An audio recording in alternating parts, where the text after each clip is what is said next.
Thank you so much, Zico, and thank you all for being here. I'm sure that people will let us know if you have trouble hearing or you have any kind of an issue with Zoom or the technologies that you're using. We have people that might be able to help you out.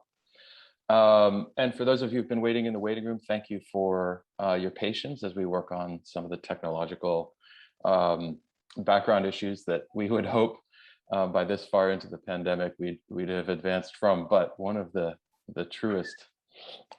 truisms about internet technology is that there's always going to be some issue along the way. One of the benefits is certainly that we can convene a meeting like this, the second panel session of the Forced Displacement and Urban Management Conference 2021, focused on moving beyond resettlement. And we have a great group of panelists. We have a great group of participants, and I hope we can have a really good discussion today about how we see movement around advocacy for and with refugees going forward now and into the future. Just a few words about myself and about how we're going to progress. My name is Temba Lewis. I am the co-lead of Borderless 360, which is a very new and fledgling entity out of Singapore, working on non-traditional avenues of refugee advocacy. I'm also a trustee of Amira International, working to promote refugee legal aid around the world. I've been working with refugees for a number of years and across a number of contexts, and I know a lot of you, which is one of the benefits of this type of work, is that you run into so many good people. As Zico mentioned, we have Naima, Humaira, and Tristan as our panelists today. I won't take specific time to ask them to introduce themselves now, but I will have them say a few words about themselves as they answer some of the questions that I'm going to be putting forward. This panel is designed to perform sort of like a talk show in a sense. It's really an opportunity to play a couple of questions across the panel and see what comes out of that and what kind of discussion comes out of that. And so I've been provided a couple of talking points that I will be using to loosely direct the conversation, but we'll certainly welcome any comments or questions that come in from the participants or from the panelists themselves over the course of the discussion, so that we can be sure that that there's a diversity of input into what this conversation will look like.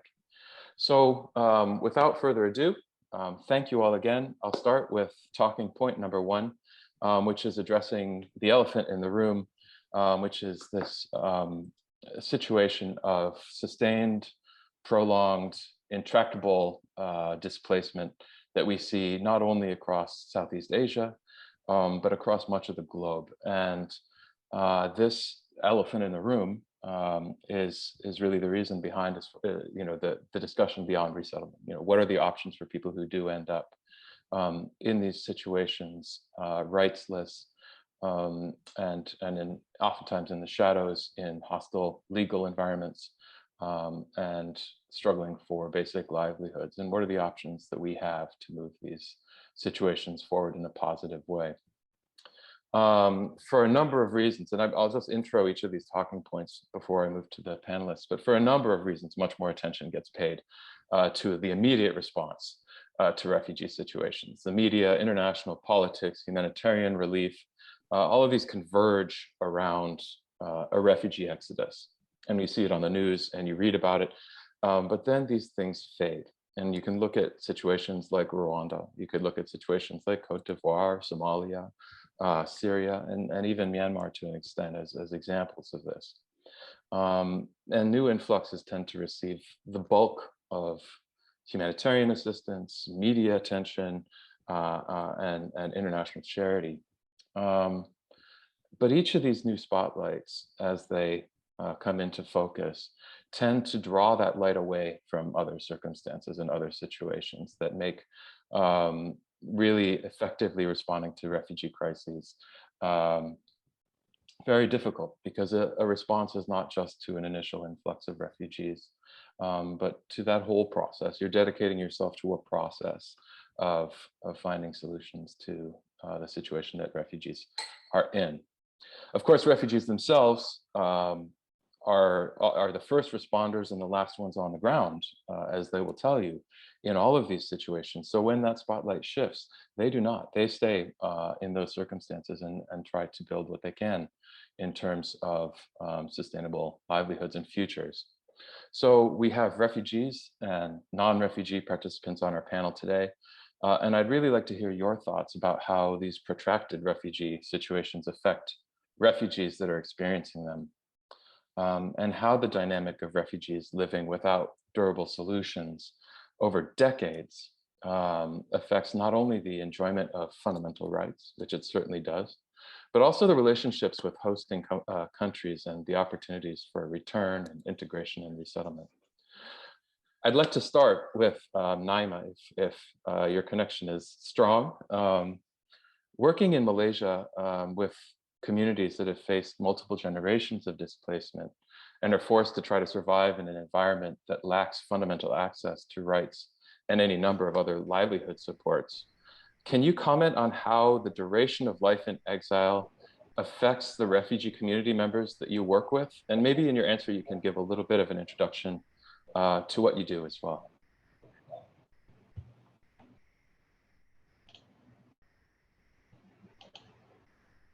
Well, hello everyone.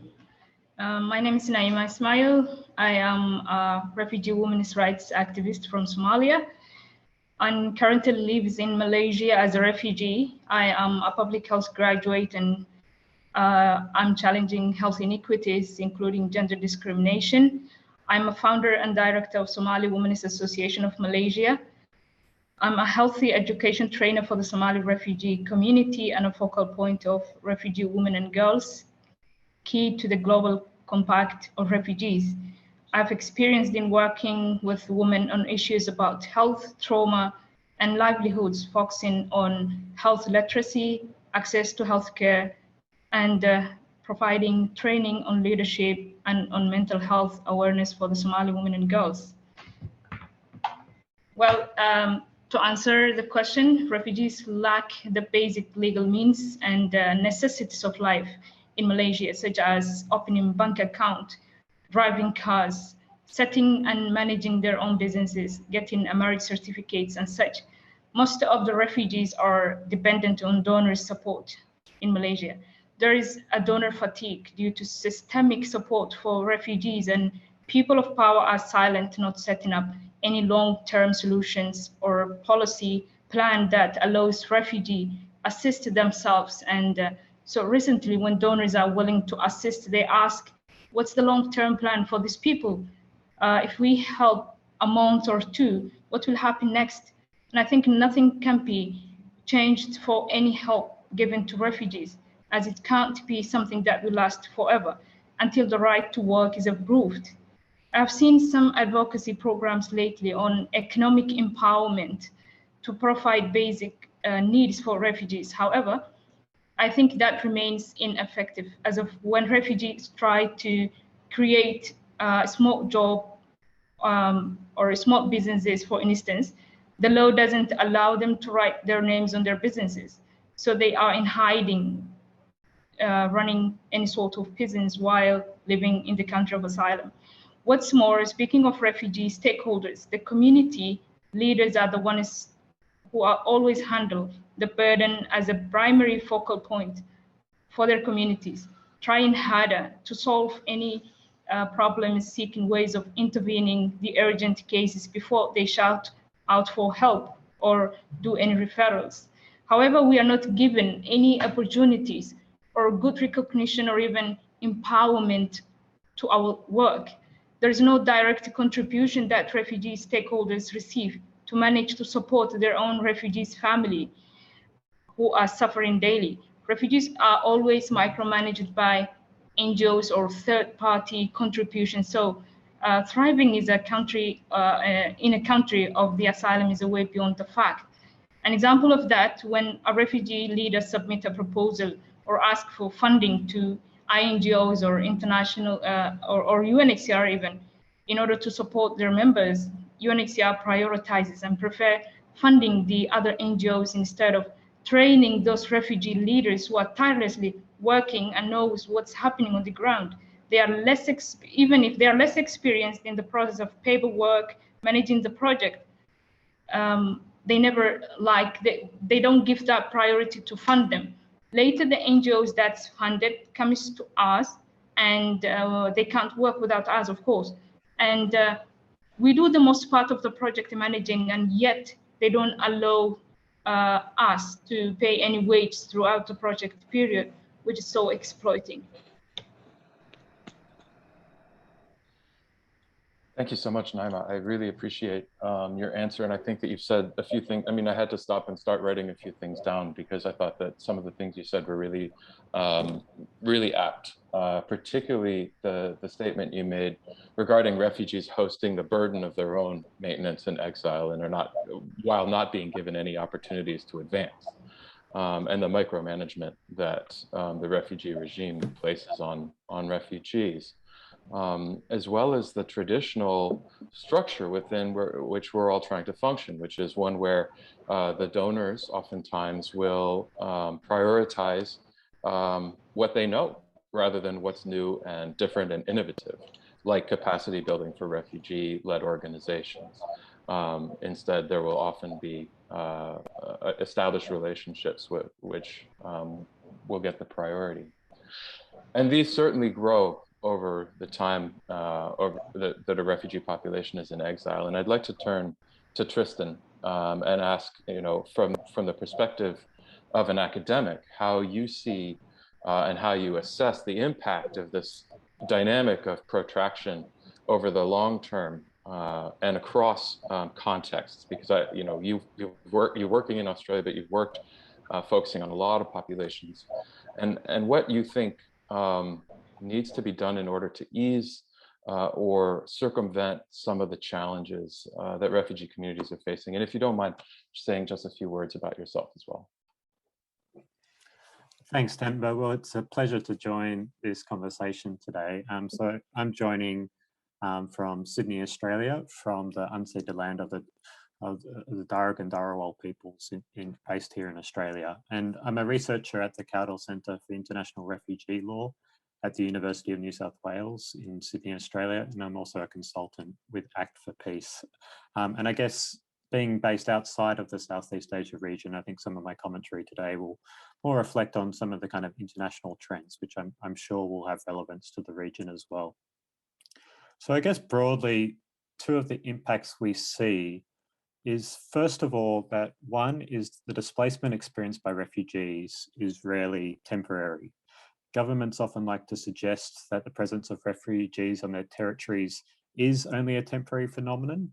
We see this rhetoric being played out in countries such as Bangladesh. We also see it in terms such as, in Southeast Asia context, reference to such states as transit countries, even though refugees often experience periods of extended exile in these countries. Even our international refugee law is similarly designed to apply for the period of time when the duration of risk exists. So it has inherently or implicitly some kind of temporariness embedded into it. Yet what we see with the absence of solutions provided to refugees has meant that refugees often find themselves stuck in protracted refugee situations for many years, if not generations. And problematically, this length in exile is increasing, not decreasing. The second major impact we see is that refugee displacement is being increasingly contained in developing countries in the global south. 15 years ago, 70% of refugees were hosted in developing countries. Now it is routinely more than 80 to 85%. And a large portion of those refugees reside in what are considered to be least developed countries. These are countries which have far less resources to actually support refugees. And obviously that has implications on the protection and rights refugees are able to access. Now, why has this occurred? This has occurred in part because of developing states' geographical proximity to refugee-producing countries, but it is also the deliberate efforts of richer states to prevent refugees from reaching and accessing asylum at their doors, whether it's by land air or sea. This can be seen most notoriously in the interception of naval vessels, as is commonly practiced in countries such as Australia. It can be seen in the construction of border walls, but it also takes more subtler forms. For example, many countries geographically distant from refugee movements do not offer visas to persons from refugee-producing countries. And so this has huge implications, essentially closing off this option to take this regular migration pathway to reach safety. In terms of your question as to how do we address these issues, I think we need to emphasize that refugees produce benefits to host countries and are not just burdens. We need to produce a politics, both locally and internationally, that values protection of refugees, not protection from refugees.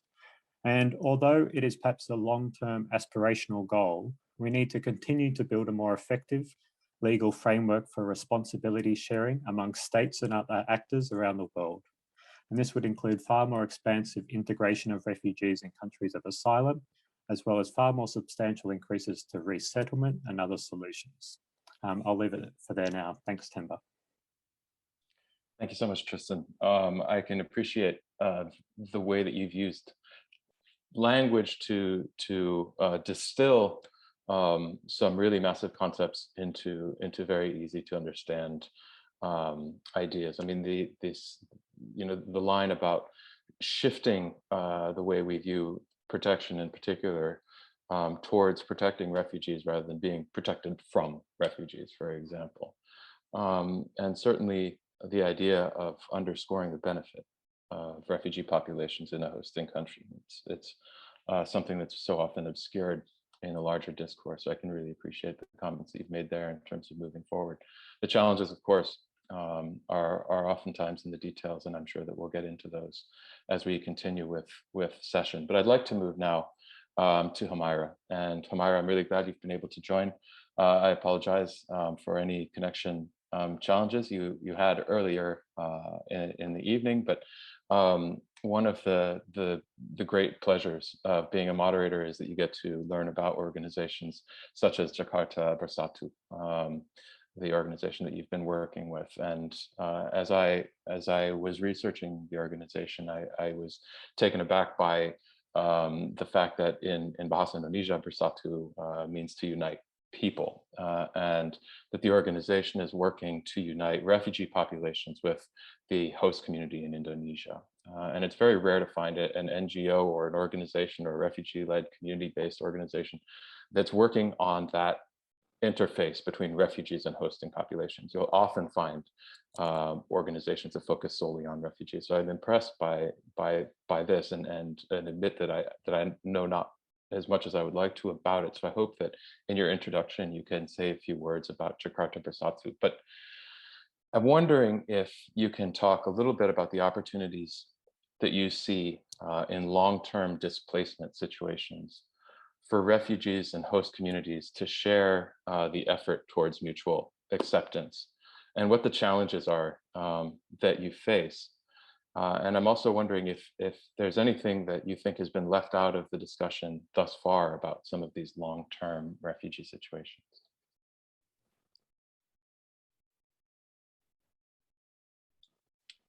Humaira, we can't hear you yet. Can you hear now? Yes, perfect, thank you. Okay. I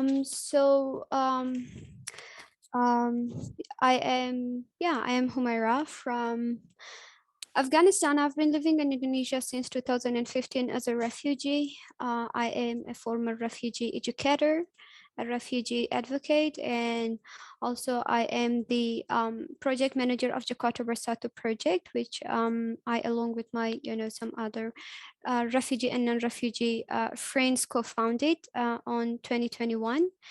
Jakarta Bersatu project is basically a livelihood opportunity for refugees by refugees. And we are targeting basically refugees, living in Jakarta and surrounding areas. Our goal is to make refugees able to at least, to help refugees to be able to at least cover the cost of their basic living needs, while, waiting for resettlement and living in exile in the land of refuge. Basically, we provide livelihood training. So we started with a group of 12 refugee participants from Jakarta and surrounding areas, and they learned how to produce their own items, such as jewelries.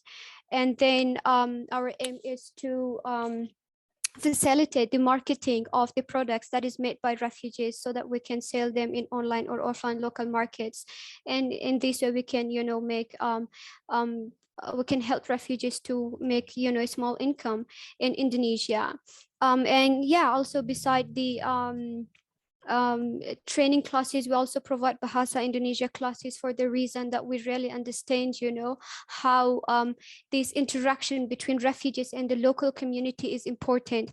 I myself, as a refugee, I have been experiencing this misunderstanding that is between refugees and the local community, and then how it has been impacting refugees' life in Indonesia. We want to create collaboration between refugees and the local community through integration, through collaborating with local NGOs, companies, or organization, because we think it can help into narrowing the communication and cultural gap that currently exists between refugees and the local. And this also gives the local to have the understanding of refugee sufferings and plights and problems in Indonesia.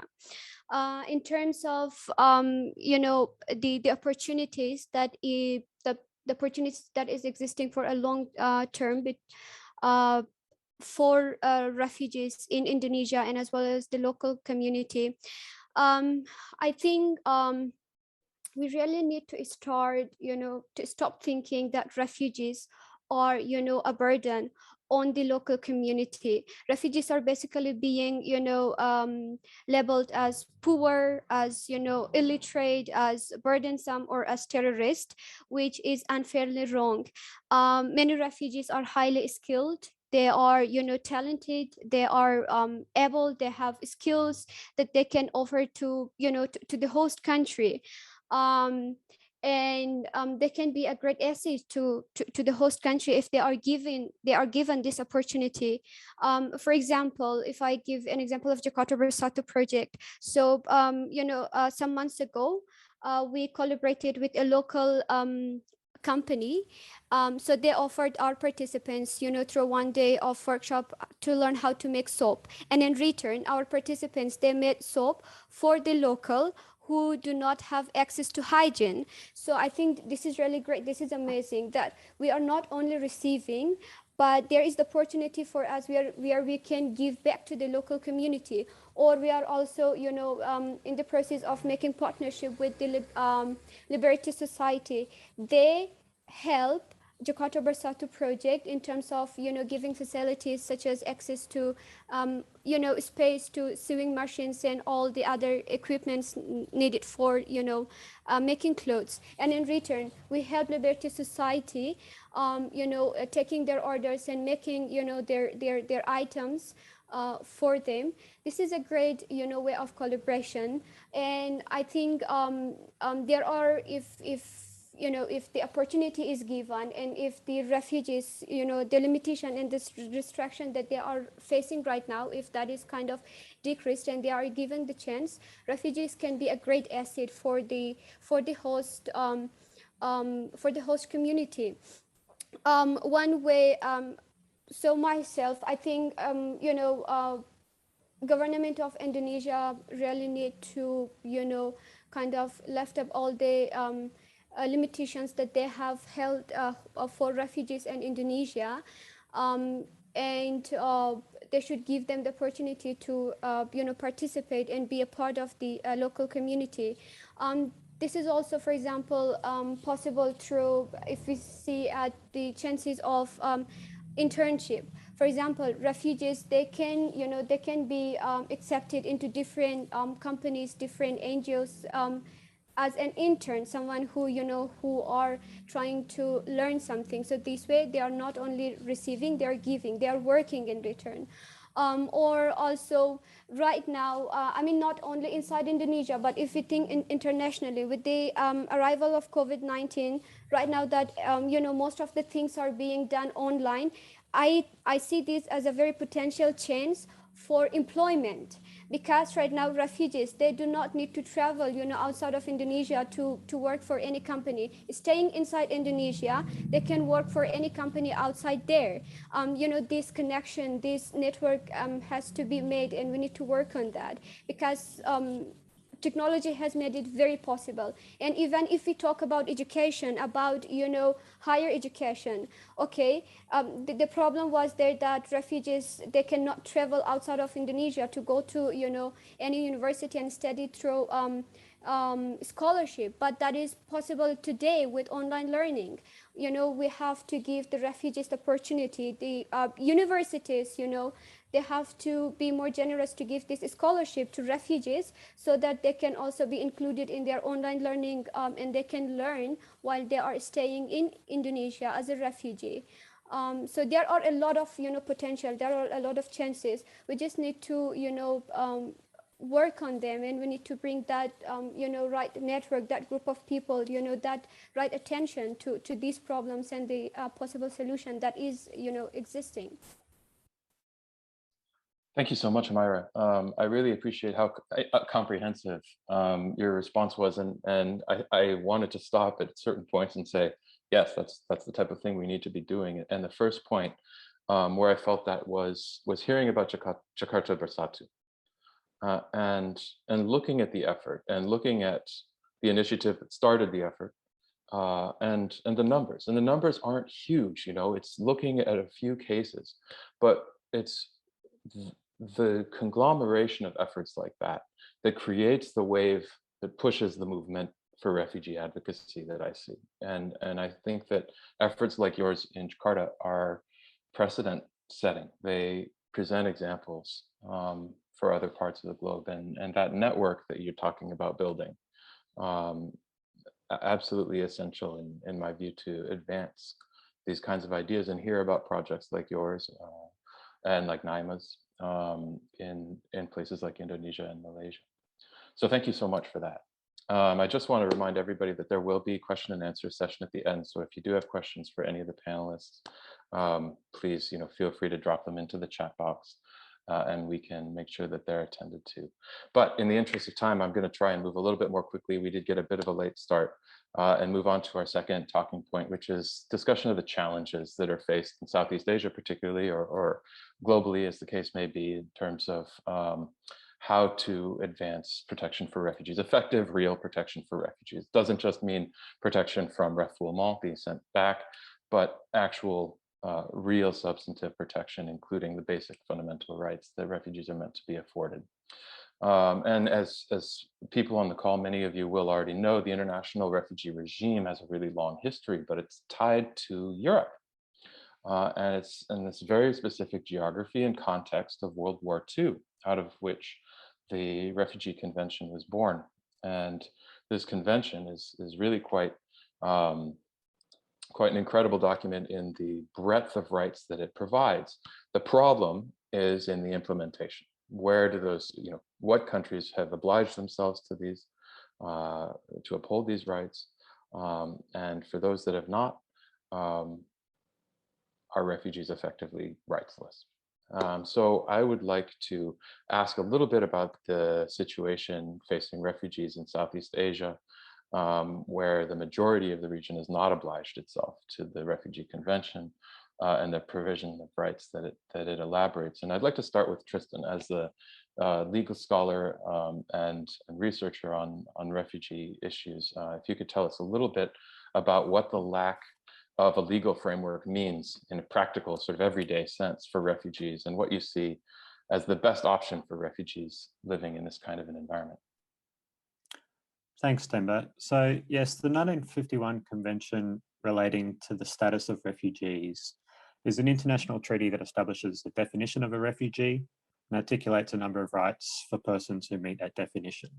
Some of these rights include the right to work, the right to education, and then, as you say, there is also this central obligation in the Refugee Convention It is also found in international human rights law more broadly, which relates to non-refoulement. And this is the obligation not to return a person, any person, to any place where they may face persecution or other serious harm. It is true that Asia has few states party to the 1951 Refugee Convention. The Philippines, Japan, and Korea have ratified the convention, but countries in Southeast Asia, such as Malaysia, Thailand, and Indonesia, have not done so. Now, if you look around the world, becoming party to the convention is not a guarantee that it will be complied with. For this reason, we need to be cautious when suggesting that becoming to the party to the convention is the right answer or is the answer. And really, as you say, implementation is key. Nevertheless, ratification, I think, is an important step. It's an indication of a willingness to afford refugees rights in countries of asylum and to engage with those rights systematically and transparently. Southeast Asian states have extended histories of engaging with refugees and providing refuge, and it is important that we do not overlook these contributions and assume or suggest that they have not taken place historically. Yet at the same time, the lack of the formalized legal framework in Southeast Asia has led to a situation of precariousness for many refugees in the region. Refugees often face insecurity and have limited access to education, healthcare, shelter, food and water. Further, they're often prevented from legally working in countries of asylum due to restrictive national laws. These challenges to accessing protection, it should be pointed out, are often more severe for women, children, the elderly, LGBTQ communities, and refugees with disabilities. In terms of what should be done, I'm not in a position to advise refugees who may be listening what is the best option for them. These decisions really need to be made by refugees themselves, taking into account their own circumstances and priorities. I will note, however, that despite the clear structural restraints that many refugees experience, refugees are frequently exercising agency in as many ways they can. This can be seen in the protection responses refugees develop of their own accord, in which the other panelists have spoken about already. And it can also be seen in the pathways to solutions that they navigate through their own social, cultural, and migration capital. I'll stop there for now. Excellent. Thank you so much, Tristan. I appreciate very much your answer. I'd like to shift now to Humaira and recall something actually Tristan said earlier, which is that even the terms like transit country underscore an idea that the refugee a refugee displacement is a temporary phenomenon, and it's until someone moves on.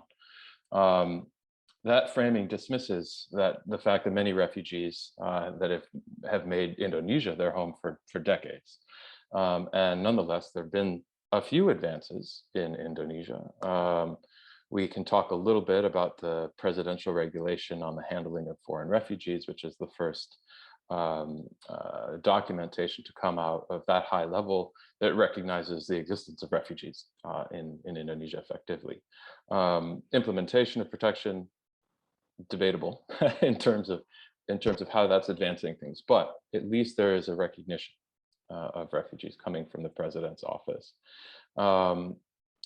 Indonesia continues to lack that protection mechanism and those tools for assistance. And I'm wondering if you could talk a little bit about what you see among the refugee populations that you work with as the greatest challenges when living in a country without the frameworks that are in place to protect refugees.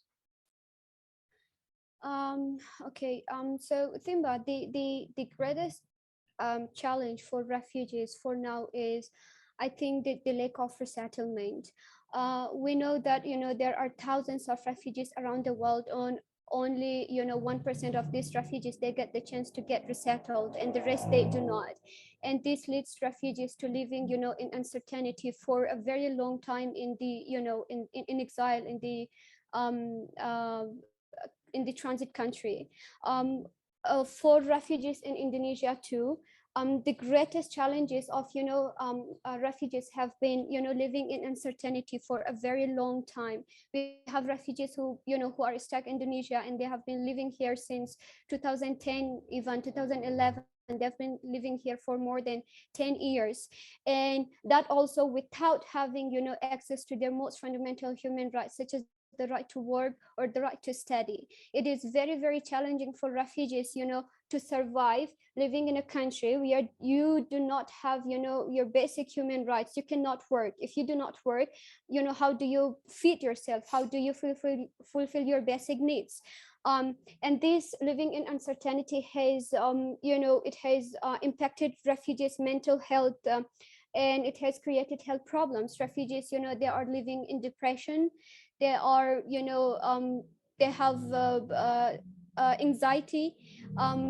We have been we have more than 9 suicide case since last year. More than 9 refugees, they have committed suicide in Indonesia since last year. And the biggest reason is, of course, the uncertainty itself, the long wait, living in Indonesia for a very long time, and they even do not know until when, while they have their their families, their loved ones in back in Afghanistan, in their country. If we talk about the current situation, especially now, we know that a lot of refugees, many refugees in Indonesia, they are from Afghanistan. And right now the situation of refugees in Indonesia is it's even much more challenging for us. We are even pretty much more occupied than we have ever been, because we all have our loved ones, our family left in Afghanistan, in the hand of Taliban. And it also gives us mental health issues. We are sad, we are heartbroken, and we are left helpless in the land of refuge without any option. We cannot help our families back in Afghanistan. That is I think one of the biggest challenges that refugees, especially refugees from Afghanistan, let's say, they are going through right now. And yeah, part of that, again, the lack of livelihood itself is, I think, one of the other greatest challenges for refugees. Not all refugees, they are being supported by NGOs such as CRS, CWS, or IOM.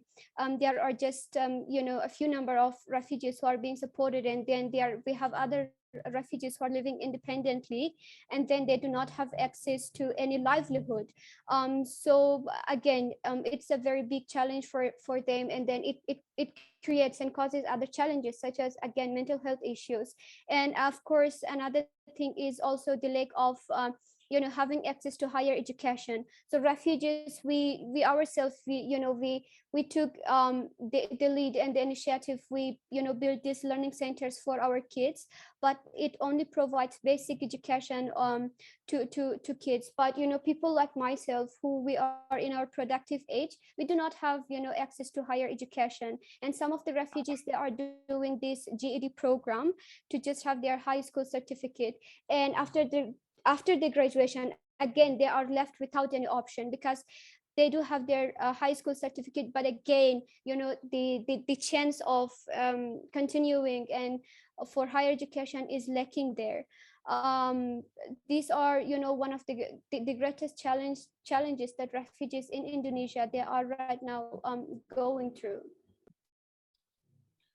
Thank you so much. I really appreciate that. And I know that the situation in Indonesia is particularly difficult, as is the situation in Malaysia. So I'd like to shift to Naima and to ask really the same question that I put to Humaira, and that is that we've seen a lot of hope with Malaysia over the course of a couple of sequential governments now, that the situation might change for refugees for the better, and then for the worse, and then for the better. And then we saw the horrific response to populations that were seeking asylum or other protection in Malaysia, particularly the Rohingya at the advent of COVID, and the situation with the boats that were refused disembarkation, and the popular xenophobic rhetoric that started to go through Malaysia.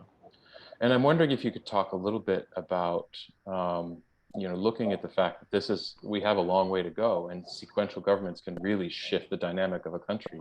If you could talk a little bit about how to progress a movement in a context that does have so many variables that are shifting all of the time, and how you've been able through your work to maintain a focus through all of those shifts and changes. Thank you. I would say that UNHCR never get tired of registering those asylum seekers, but the fact that they are the most vulnerable. And when it comes to protection, they are seen as undocumented. I mean, the entire refugees are recognized as illegal immigrants, but when it comes to protection, sometimes you see women suffering domestic violence or facing sexual assault. So these members are even unable to lodge a report because they fear that they could be arrested by the authority. So it has been a very difficult to for the entire refugee community in Malaysia when the resettlement became less than 1%, for example, and especially for the women and children, it was a real challenge and a struggle to continue to live in Malaysia. So speaking for my community, for instance, when the resettlement rate has decreased, some chose to return their country of origin, while others couldn't afford a plane ticket. So there is a lot of talk about refugees and it is advocacy programs lately, but the question is how this could be achieved without rights approved. There's no long-term plan to encourage the refugee community in Malaysia, and there's no arrangements that will make it easier for them to stay in Malaysia for a long time. The rest who don't have other options, for example, are the ones who remain suffering here and often ask for support from NGOs and UNHCR. We have, for example, uneducated refugee women, girls, and children who are vulnerable. For example, throughout this COVID season, the living situation turned even worse due to the house evictions, mental health problems, and being unable to pay their rentals and basics. Some single women are at risk, for example, of any forms of violation and abuses from perpetrators, for they don't have a permanent housing. They locate from house to house, begging the families to shelter them a day or two and life goes on like that. So there are very few NGOs who help those cases in the daily basis. However, so we wanted to see more that UNHCR does as a COVID response plan for refugees, which is not much happening. So we would like to see that refugees being included in the policy making, for example, in the Global Refugee Forum. So instead of those people, non-refugee activists or politicians who never face the sort of trauma, displacement, torture that the refugees and asylum seekers are already facing, those people, I would say, they can probably represent refugees as a first line policy setting solution when it comes to policy making for the refugees. And when we want to seek a solution for a victim, I think they should be asked what they think of the solution. They may even share more on what other things happening on the ground when they think their problems could be solved and such. So speaking of how the refugee able to, for example, navigate whenever there is a hatred and xenophobic speech around. I remember some of our Rohingya friends have been hunted down by some members because of they have spoken out loud about the government actions and policies and all that. So most of the refugees are unable to speak out loud about the actions or whatever xenophobic or hatred speech going on. Thank you. Thank you so much, Naima. I salute the work that you're doing in Malaysia, especially under the circumstances that you're dealing with there. And you and Humaira before you have both highlighted two, I think, aspects of response. that are much too often overlooked. And those are the situation of risk facing women and girls across the board. You have to remember that a refugee population is, of course, a cross section of any population. So it is going to have vulnerable people within it. And it's a powered relationship and an exploitative one, and one where people are often at risk. And when those risks are realized, do not have recourse to seek accountability for the circumstances that they've been put in. So that's one, is the particular situation facing women and girls. The other that Humaira mentioned, and it's one that I think is similarly often overlooked or somehow swept to the side, is the critical issue of mental health, and how refugees are expected to continue to live in environments that are incredibly challenging to mental health. The situation facing Afghans in particular right now that Humaira mentioned is unbelievably taxing. And we do see, not only in Indonesia and Malaysia, but all over the world, refugee suicides. The numbers are extremely high. Depression, anxiety, any number of situations that really present challenges to refugees, and then present challenges for refugees seeking their protection because they are not in a position to be able to effectively present their circumstance due to the effects of that mental health strain.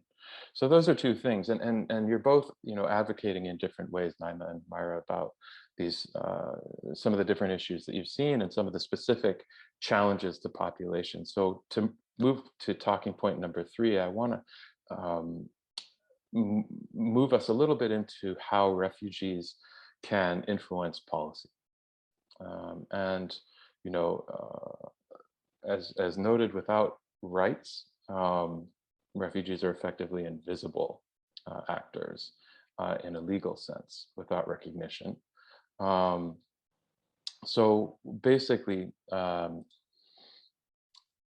we've seen refugees be sidelined for years in policy discussions. But in recent years, we've seen, particularly in Asia and the Pacific, the building of a movement led by refugees, determined by refugees, funded by the efforts of refugees, really shifting the dialogue.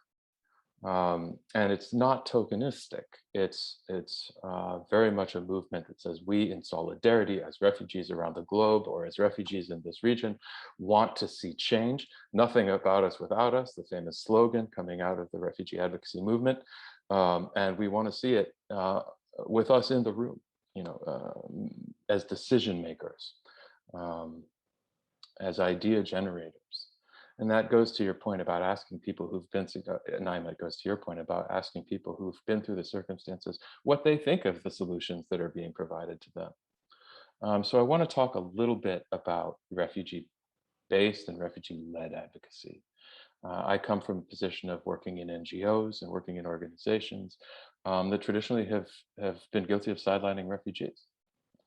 And I saw the progression of my previous organization through the development of policy within the organization to try and increase the access that refugees have. But I don't think that that's moving fast enough. And so what I'd like to do is ask you, Humaira and Naima, if you could talk a little bit about the refugee communities that you work with, particularly as regards engaging in advocacy and some of the challenges there, because there is a balance of risk. If refugees stick their heads up and protest, they could be detained, they could be deemed to be troublemakers and risk their service provision support. They could be arrested, they could be deported. But if they don't, the situation continues as it has, progressively getting worse and worse. And so there's a real challenge there. And I'm wondering if you could talk, each of you, a little bit about the populations that you work with and how they see the future of a refugee-led movement and what avenues they see, because those of us working in traditional NGOs are likely blind to those, and those perspectives will be coming from refugee communities. So I'd like to start with you, Naima, and then maybe you, Humaira, if that's all right.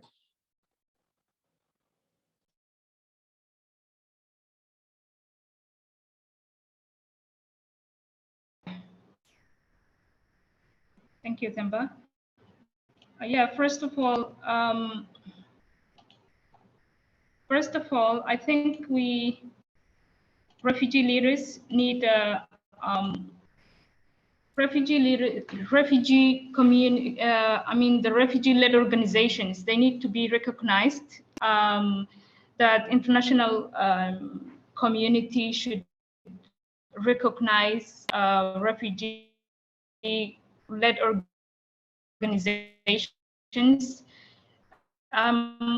and also and the banking policy that's supportive to the refugee to be self-sustaining and also to be able to not only finance themselves but also to finance the other lives of the refugees and their determinants of life. Also, I think we like to see that there should be international support that allows refugee legally, for example, they receive the right to work, for example, and I think after receiving the right to work, things will get easier to solve, and refugees will be able to finance their health and housing and everything that basically that refugee needs. Also, we will need an international community to highlight this potential and contribution for refugees to fight the hate and xenophobic, especially from the power and the heart that runs the country. There should be also an expedition of the resettlement of, for example, the women at risk, children, elderly, and also disabled people. We also need to see that there should be opportunities for higher education, because we have seen that the community-led organizations are the ones who are always working and know what's happening on the ground with their refugee members. So there should be like a higher education so that these people know to manage their community centers best. And we would also like to see scaling up the women leadership, because we have seen that, for example, speaking of my community, there's like 65% are women, girls. So that very enormous percentage we have in the community. I think they are the building block of the community, those women and girls, and most of them are illiterate. So for the ones who have, for example, higher education, they still need a capacity building, and they need to postgraduate studies, for example, or how to work with or set up with the and with an NGOs or work with the NGOs past. Thank you.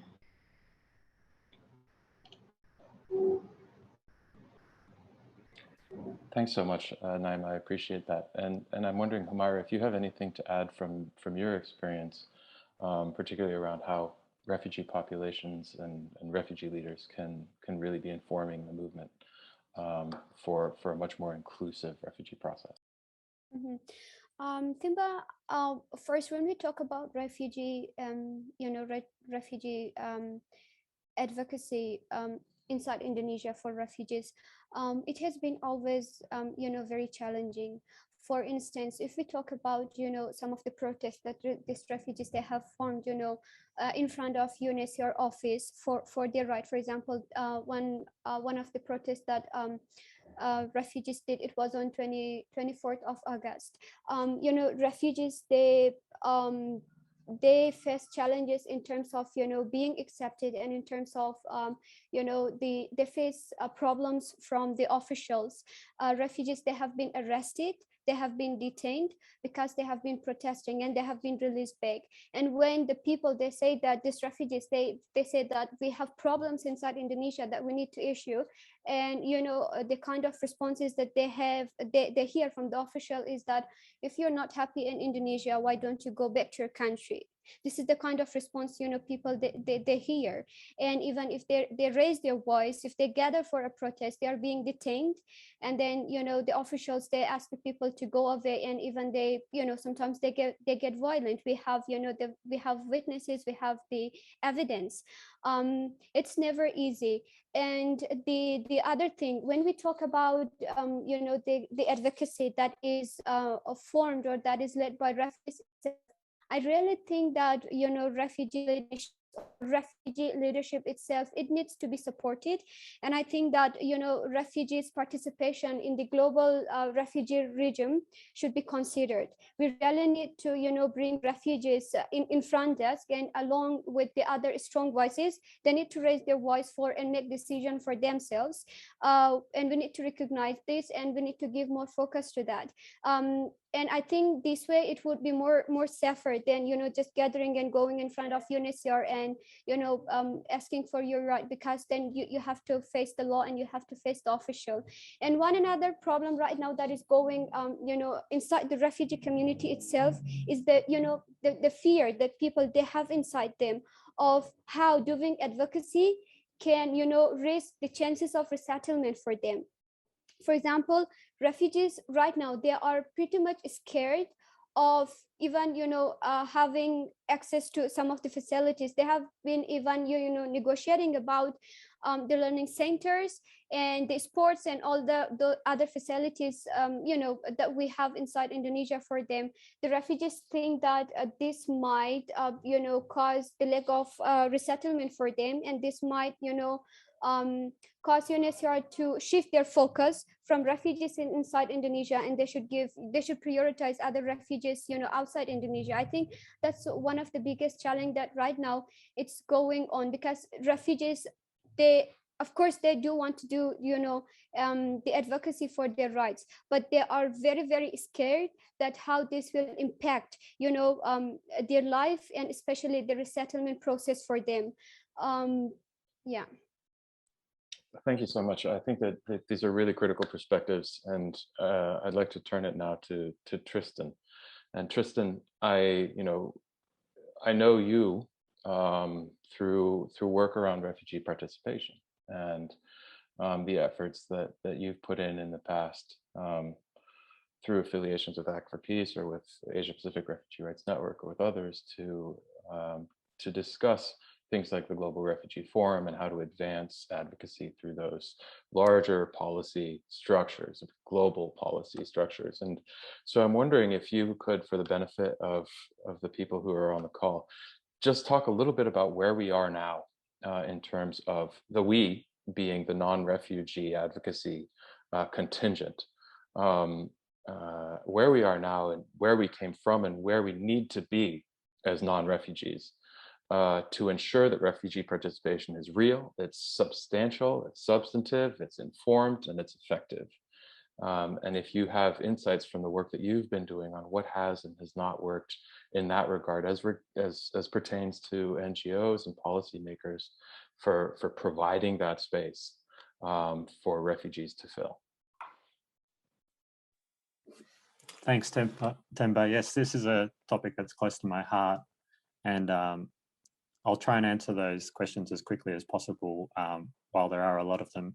So just starting with the history a little bit, it is often assumed that refugees were largely excluded from decision-making processes in the development of early international refugee law and policy.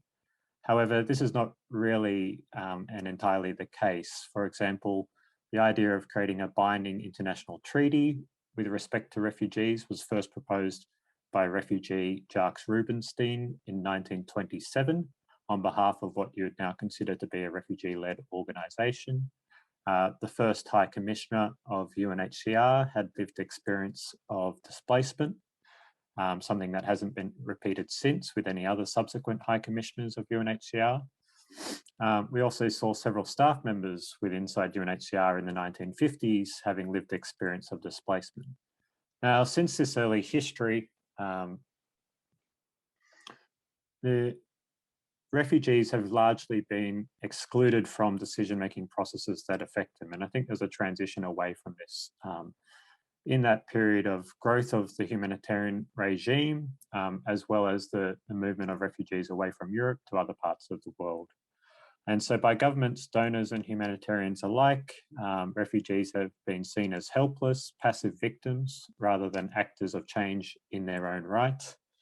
And what you're referring to is, I think, the witnessing of a new emergence of advocacy by refugees, advocating for their inclusion in decision-making processes at all levels of governance.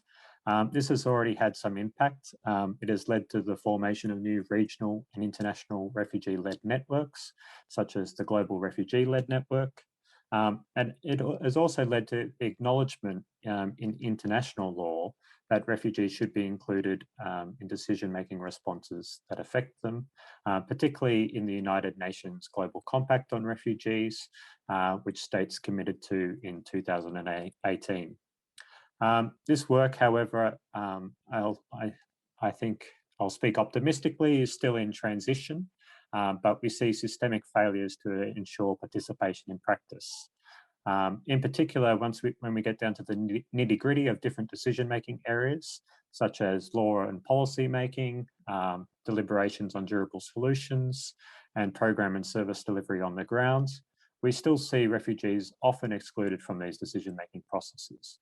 For example, among the 31 tripartite agreements that have been signed since 1996 for the voluntary repatriation of refugees to their country of origins, these have all been made by the country of origin, the country of refuge, and UNHCR, with no refugee-led organisation being included as a stakeholder in these processes, and very little consultation with refugees in these processes as well.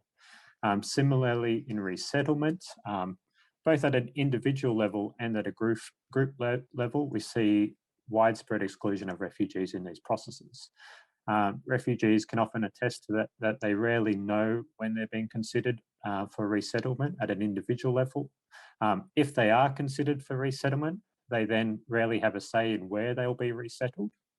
And beyond that, in the development of resettlement policy at the international level, there has been widespread exclusion of refugees in these processes as well. So the development of UNHCR's resettlement handbook, the annual tripartite consultations on resettlement have often excluded refugees. However, there have been some small gains in this in recent years, particularly since 2019 onwards. Non-refugee advocates, I think, have a substantial role to play in this, particularly in working in collaboration with these refugee-led organisations and networks to enhance meaningful refugee participation. And I think, as Humaira and Naima commented on this call, this is something that's actively sought from refugee-led organisations on the ground. Additionally, I think we also all have an obligation to interrogate whether our legal and policy frameworks are sufficient for ensuring the meaningful participation of refugees across these range of decision-making scenarios. When we can compare the international refugee regime to the consultative frameworks of other rights regimes, such as those related to Indigenous peoples or persons with disabilities, it is clear that more could be done in this space.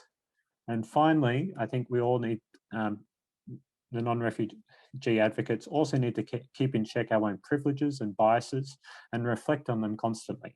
We all have an obligation to address and overcome systems of oppression. Thank you. Excellent. An excellent recap of where we are now and how we got there. And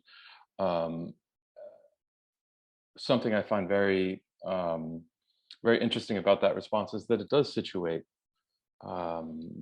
refugee participation within that larger context. And I do think that one of the things that we often overlook is that the fact that refugees have been advocating for themselves since the existence of refugees, and it's the fault of others not allowing for that space or shutting that space down actively.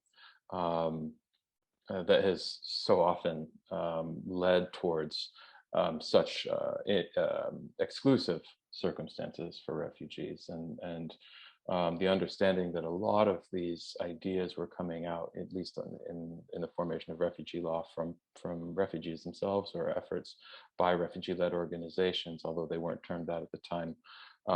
is really poignant in this, to demonstrate that this is part of a much larger movement, and that we're now facing a new shift in that, and a new visibility in that. And that movement is moving us forward. And that brings me to our fourth and final talking point, which is moving forward. And I think we've covered a lot of the questions that I have here around moving forward. So I don't think we'll need to spend a whole lot of time on this section, and I think that the time would be preferentially applied, at least in my behalf, towards a question and answer session, and make sure that participants have the opportunity to put some questions to the panelists. I've seen some already coming into the chat. If you do have questions, please put them in there, and we'll do our best to answer them before we're out of time today. But basically, I'd like to take these remaining minutes before the Q&A to discuss what kind of reform is really needed. We've heard a couple of examples: right to work, effective legal frameworks for protection, these types of things, the growing of the refugee-led movement. But from the perspective of both refugees and non-refugees, and I appreciate the balance that we have on this panel, how do we achieve that core mission of refugee protection in Southeast Asia specifically?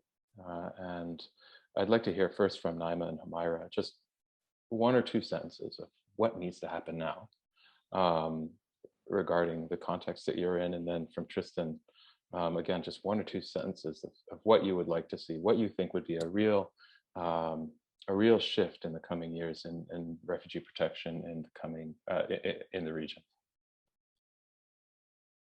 Maybe Humaira, if you could go first.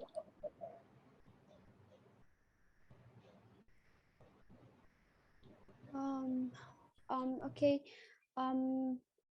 One thing that I've been thinking about is, that can be a solution for refugees, while they are waiting for resettlement, is that the government of Indonesia, should consider issuing refugee temporary stay permit cards to refugees while they are living in transit country, because these could solve a lot of issues that refugees, they have right now. This temporary card is taken, help refugees to work inside Indonesia and to have access to their most, many of the rights that they don't have access right now. And again, as I mentioned earlier, I think right now there are, the chances or the possibilities are a lot there. As I said, if you are talking about employment, today employment is very much possible with technology. Why the global companies, global businesses, they don't consider refugees, employ refugees as their employee. And as well as if we talk about education, again, today it is possible through online learning. Refugees, while they are living as a refugee inside the transit country, they can still study in any part of the world through the scholarship. I think for now, these are some of the solutions that we can work towards and we can consider as a solution for refugees. Excellent, thank you so much, Humaira. Naima, do you have a few senses of what you think need to be priority focus areas moving forward? Yeah, thank you. I don't have too much positivity in Malaysia that unless one rights for refugee recognized, because as educated refugees we are struggling to receive some income, but it's still very challenging for us. And what we can do is being a translator, doing some interpretation for the NGOs. Even UNHCR doesn't hire the refugees, except the stateless community members. So we can, foretell what the other uneducated refugee members are going through and how they will be their lives for the coming years. So I would say there should be expedition of resettlement. Because some educated refugees or refugees with capacity can still have some opportunities to go to the third country. As as long as the country of asylum is not trying us to or recognizing that we can contribute to the country. So we have some people with some members who have relatives, for example, in overseas, so they don't know the real process. So there is a less of cooperation between UNHCR because they don't provide lawyers and the sponsor and the refugee community members. So because I think the pattern will at least be easy, and so many refugees will get resettled if that's being expedited. And the very less university accept refugees also a scholarship, but they still require visa, which the refugee members can't afford to pay themselves. Thank you. Thank you so much, Naima. And Tristan, from your perspective as someone who's really been working on the larger picture in terms of policy and in terms of engagement at a regional and global level, what would you like to see in terms of advancing the situation facing refugees in Southeast Asia in the coming few years? Thanks, Temba. Yes, I guess from the international perspective, we need to recognize that the international refugee regime is failing to meet its core objective to providing protection to people in need. When I reflect on the kind of title of this session, looking at beyond resettlement, I still believe that so long as we have international borders and sovereign jurisdictions, the three durable solutions of resettlement, local integration, and voluntary repatriation to the country of origin in conditions of safety and dignity are still relevant and will continue always have a role to play in the future of the refugee regime. Nevertheless, there are other options that can be pursued in addition to these. As mentioned in the comments about complementary pathways to protection through education, through work visas, etc. These are important as well. We need to address the nexus between refugees and migration more thoroughly to look at other opportunities for movement with increased mobility. And then on the ground, I think we need to support refugee-led organizations with their work. We need to support refugees in their advocacy. We need to also address the political and cultural aspects of refuge to counter xenophobia, for example, and to highlight the potential of displaced populations. Thanks. Excellent. Thank you so much, Tristan. I very much appreciate that. We've now come to the end of the talking points. We've heard a tremendous variety of points made, not only on the particular circumstances facing refugees in Indonesia and Malaysia, but also the region and the world, and how we might be able to move forward, advancing from some of the challenges that we've heard about. So I can really appreciate the breadth of this conversation.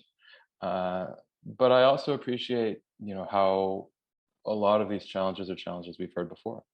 And a lot of these opportunities are opportunities that we continue to talk about and struggle to advance. But I do want to close the formal part of this panel by saying that it's through this continued effort, while it may seem glacial in speed at some points, where we might see a sudden advance somewhere else, it's through that maintained initiative at the very local level, at the national level, at the regional level, at the international level, and at the personal level.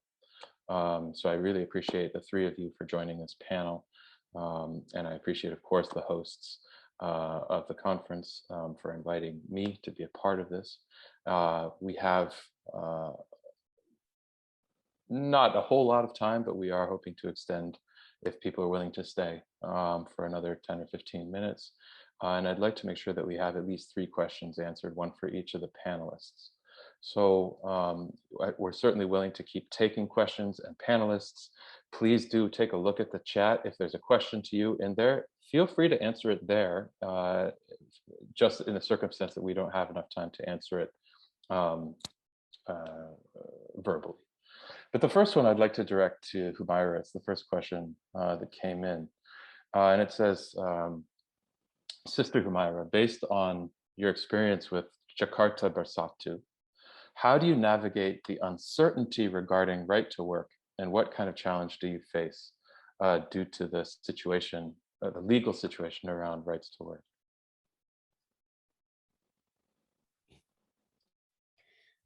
Thank you, Dia, for your question. Okay, if I again specifically talk about uncertainty when it comes to having, you know, the right to work in Indonesia. Of course, it has always been very challenging, and it is still challenging, even for you know, for an organization like Jakarta Bersatu Project.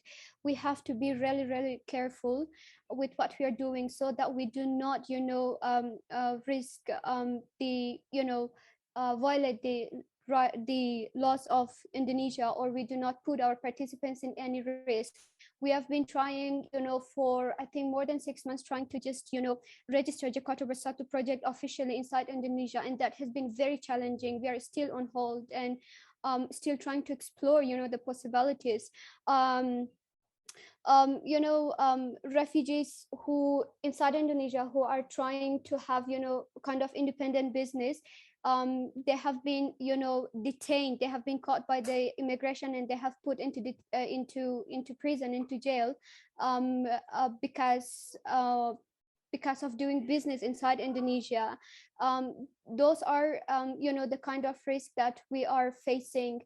And regarding what we are doing, I think for refugees for now, until there is no, you know, until there are any changes made into Indonesian government's policy towards refugees, the safest way for us is, you know, helping refugees through refugee-led, through refugee-based projects, rather than, you know, refugees having independent businesses like opening a shop that can just, you know, put them into detention center.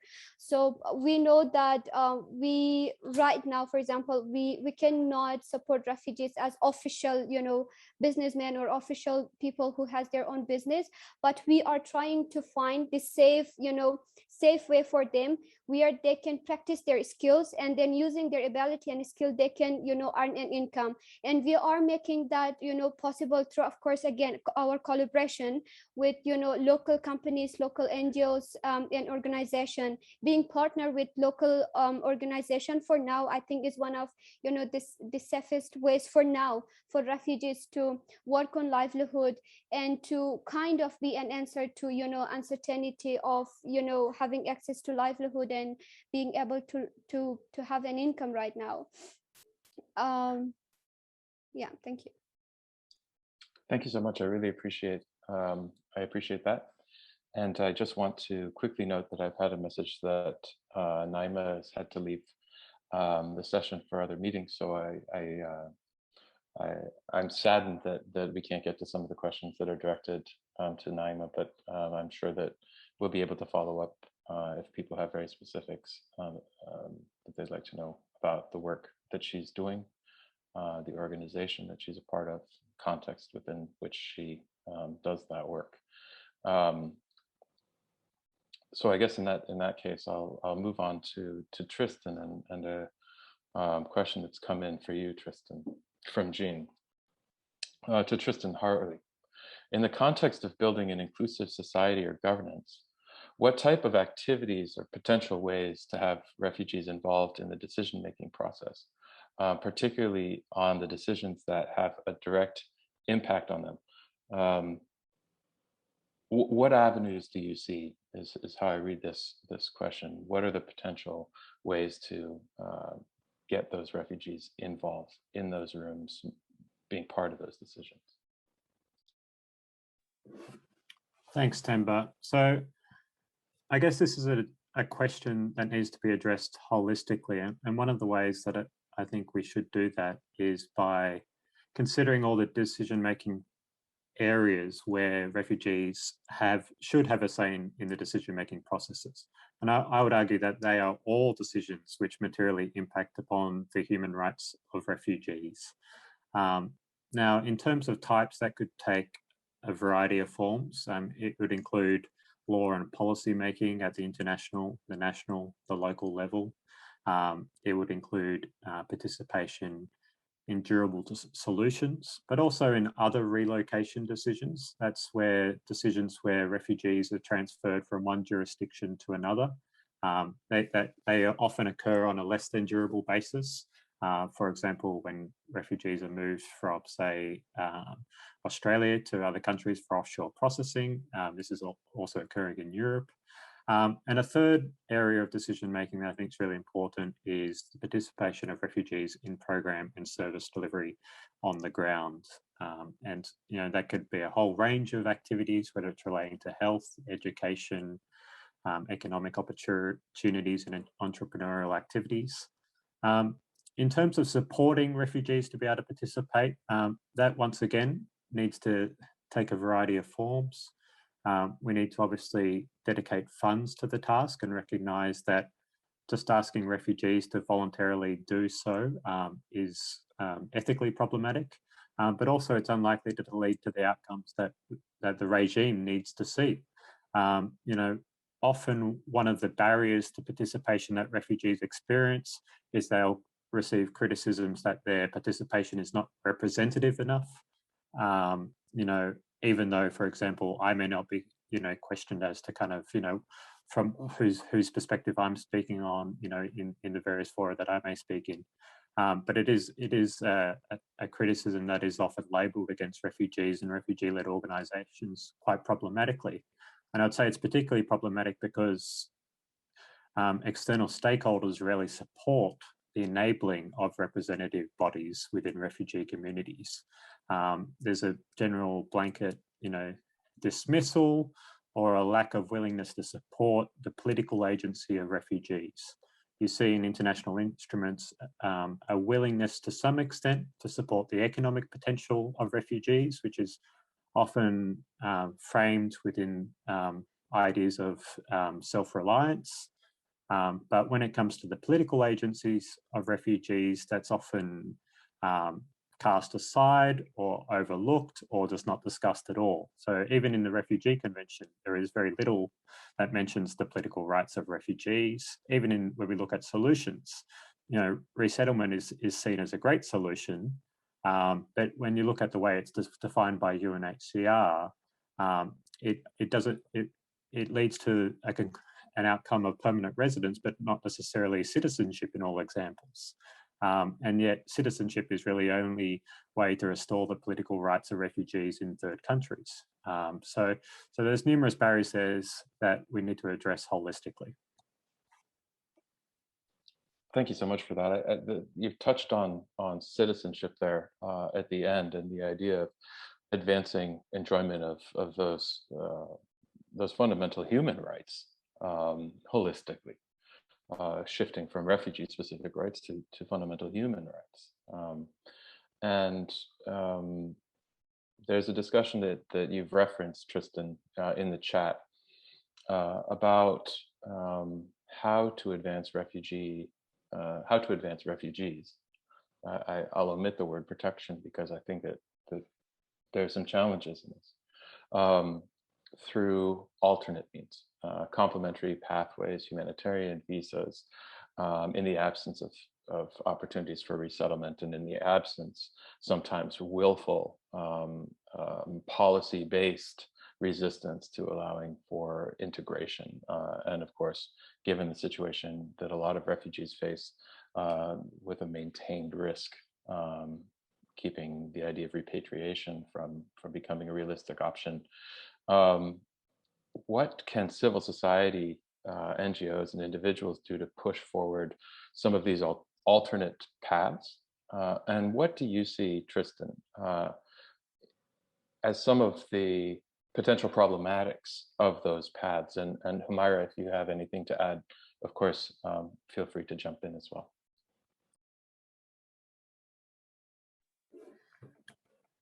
Yeah, so I think there's a lot of potential in relation to exploring complementary pathways to protection. Indeed, with the absence of the traditional durable solutions available to most refugees around the world, this is an alternative way where potentially there may be solutions which otherwise would not exist. So we need to put, dedicate attention towards addressing that. One of the models that often gets considered as a positive framework is looking at community sponsorship. So this is a model that's emerged particularly in Canada, but there's examples in other parts of the world as well. And this is where the community can participate in supporting the resettlement of refugees to third countries. It's been shown to have positive influences in building community support for refugees within that particular place and countering xenophobia. And I guess in terms of the problematics that you talk about, there is also that question, and I think even in such a positive scheme like community sponsorship, where we need to consider the language there and consider whether the process itself has been truly consultative with refugees involved in that process as well. You know, so to what extent do refugees support the idea of being sponsored, you know, and the label sponsorship, for example? I think, you know, we need to reflect upon this.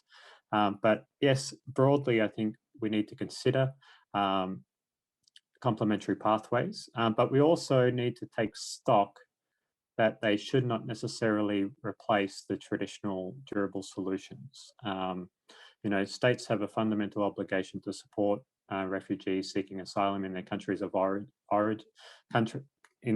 of asylum, and so that needs to be supported, and we need to advocate for those work rights and education rights in those countries, you know, and not just suggest that there'll be alternative pathways as well. So it's a complex mixture of solutions that needs to be employed. Thank you so much, and I can certainly appreciate the number of challenges ahead, but also the opportunities. It's been an absolute pleasure to have the three of you on the panel today. We're coming to a close. I apologize that we haven't been able to get through to all of the questions that are in the chat. You know, please feel free to continue to put questions in there. Panelists, please feel free to continue to respond there if you're so inclined. I've seen a note from the organizers that there is a feedback form that they're hoping people will fill out. There's a link in the chat. But I would just like to say again, thank you so much to Tristan, Humaira, and Naima for being here and bringing such valuable perspectives to this discussion. I'd like to thank Zico, who's worked really hard in the background to make sure that this happens. And I'd like to thank all of you, the participants, for being here. And with that, I'll hand it over to Zico. Thank you, Themba. So yes, like Themba said, we are coming to our end of the session. I would like again, thank you to our esteemed speaker, Sister Humaira, Tristan, and Sister Naima, who already left us for another appointment. And also for Themba for excellent moderating. I would say high appreciation for all of you. So just a little bit closing remarks that we are still going to have another session today. Please visit our conference website. At 1 o'clock, we are going to have a thematic session, part 2, space and place in the everyday life of the refugees and host communities. So please also attend the session and register for it. And also we will have what you call the event recap on our social media. So if you miss this session, you can see the event recap there, and also we will be posting the session on our YouTube channel. So that being said, thank you so much for participating in this event. Thank you so much for your questions and appreciation. So we will see you in another occasion. Thank you so much.